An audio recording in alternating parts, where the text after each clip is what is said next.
Hello everybody, welcome back to Words and Other Good Ideas. Today's review is on a absolute classic, obviously. It's Harry Potter and the Philosopher's Stone by J.K. Rowling.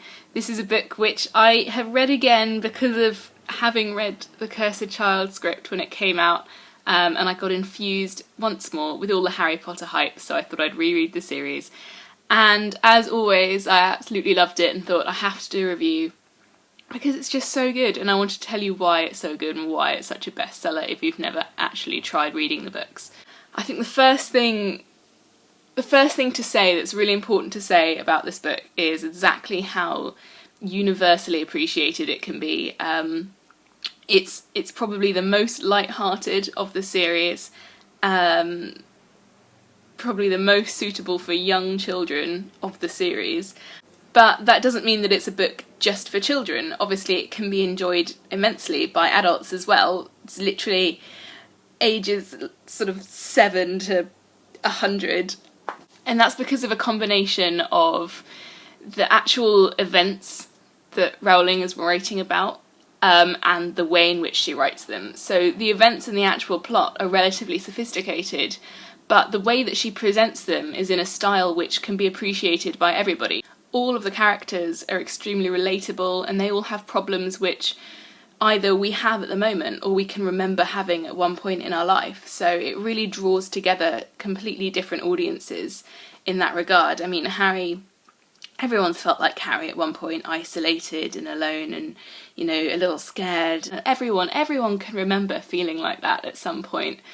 You know, we've all got friends who are best friends and we couldn't imagine, you know, living without them, and we remember getting them, and we remember having people we absolutely loathe, and teachers who slightly intimidate us, and family members who we kind of wish weren't our family members.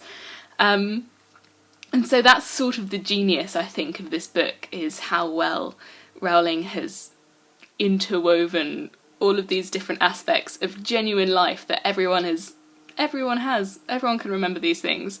On the fantasy writing side of things, I think one of the best things about this book is how sort of unique it is in drawing a fantasy world, creating a fantasy world, but then somehow she's able to completely amalgamate it into the actual world. I think one of the major problems of fantasy is that with typical fantasy books, Eye of the World, Name of the Wind, all of that type of thing, they're amazing creations of world building, but they're so separate from our lives and our world that it makes it sort of difficult to care sometimes, unless you have really strong connections to the characters.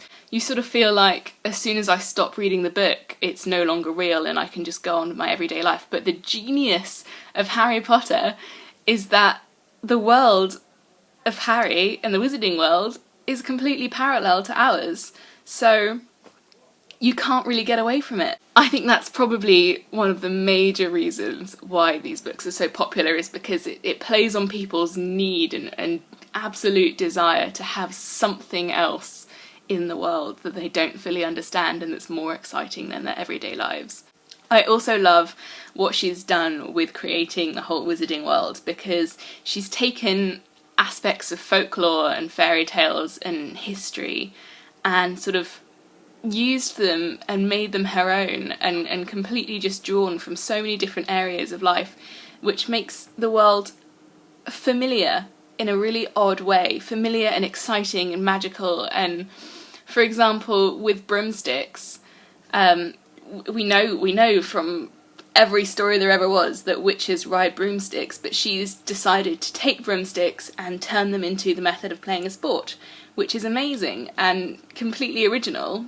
No one can ever take that away from her or from Harry Potter, because that is now intrinsically linked with the world that is written in these books. I love what she's done as well with all of the spells that she creates. You know, she's really thought about the wording, and they're all taken from Latin, and that's a bit nerdy, but you know, that's just one of the other things that I love about how much thought has gone into it.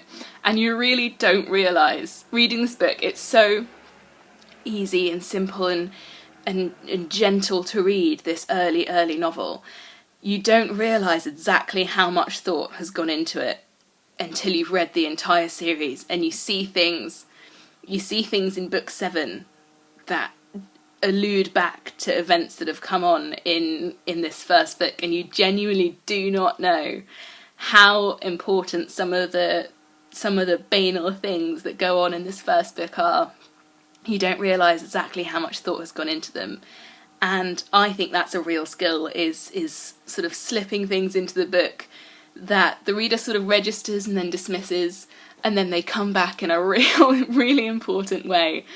And she does that just amazingly. And it's just, if you're one of these people who've seen the films and you've heard all about Harry but you've never actually picked up a book, you need to pick up the books. I'm just going to tell you it now. They're just so funny and witty and clever. Okay, let's just say that there is a reason that these books are so widely acclaimed, so widely celebrated, and why J.K. Rowling is the most successful author ever, basically. So, as always, if you have any comments or questions, leave them below or message me on Twitter. And like, share, subscribe. There will be more videos coming soon.